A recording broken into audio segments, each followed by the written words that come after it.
So a lot of my job involves waiting for one reason or another, like waiting on Zoom calls, waiting in the lobby of legislators' offices to speak to them about a bill, waiting in committee hearing rooms to testify for or against a different bill.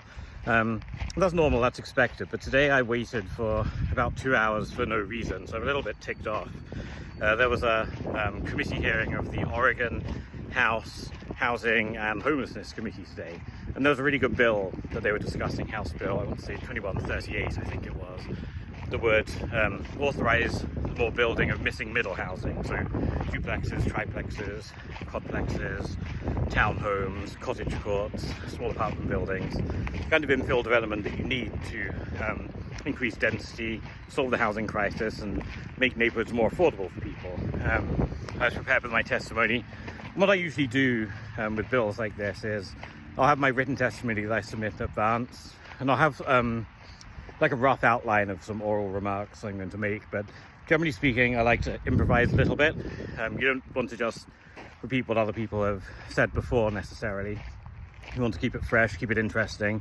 Legislators usually only give you a couple minutes to talk if you're a public witness, not an invited witness, as I was in this case. So I was sitting there and, you know, various opponents of the bill were making the usual NIMBY arguments, you know, this will destroy the character of our neighbourhoods and this will overstrain infrastructure and but you know, we have these quirky, unique neighbourhoods in Oregon and you want to build skyscrapers and all this kind of preposterous nonsense. So I was taking note of all of this and preparing some rebuttals that were customised specifically to what the opposing witnesses were saying. They've been testifying, I suppose, about 30-40 minutes on this bill. There were only, on the Zoom, on the remote testimony, I think there were only 4 of us left. They got through everyone in the actual committee room that was physically there.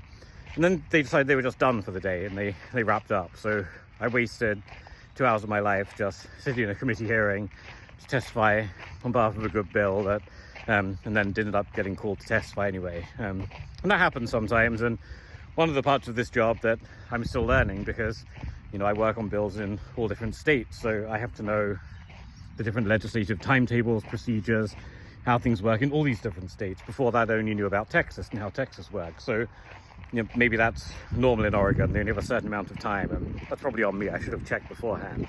But still, it's a little bit annoying to have been ready, to have my customized rebuttal remarks ready to go and then not have the opportunity to deliver them. But I decided I wasn't going to be silenced. I would have my voice and IJ's voice heard. So even though I'd already submitted written testimony in support of the bill, I wrote some supplemental testimony just to really rebut some of those particularly ludicrous arguments that the NIMBY opponents of housing were making. One of them was talking, very disingenuously if you ask me, about transit and saying, oh, you know, we don't have much public transport in various parts of Oregon, and, you know, what will happen if you have more density and there'll be all these people and no buses for them, which is an entirely circular argument, right? Like, you need density to make public transport viable in the first place. You need certain levels of density for occasional bus service, for frequent bus service, for bus rapid transit, and then light rail. At each level you step up the kind of frequency of public transit, you need a greater density of housing and people to make it economically viable. So, no, obviously, if you restrict new housing being built in Oregon, then you're never going to have the public transport that you're bemoaning the lack of in the first place. So, time and again, we have to deal with these completely disingenuous complaints from some of the anti-housing activists, and they always wrap it up very nicely and say, well, you know, well, of course we want more housing, of course we do. We want, you know, we hate that there's a housing crisis, and we hate that people are being forced out and they can't, you know, stay in the same town or even the same state as their parents when they grow up. But we just don't want to build new housing in our town, or we just don't think this is the right solution.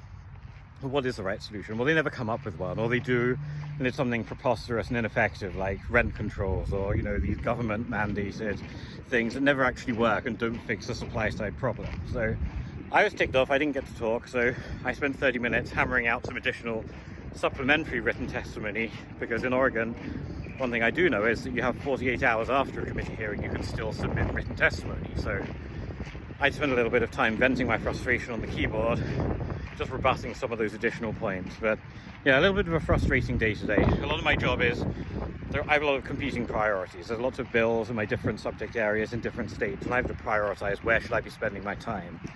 where could that best be spent? There's a lot going on in my home state in Texas. I've been spending a long time in the capital in Austin here, and rightly so.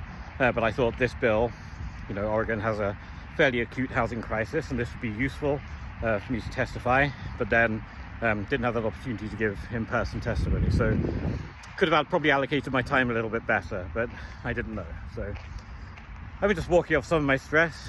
That's how I wasted my afternoon.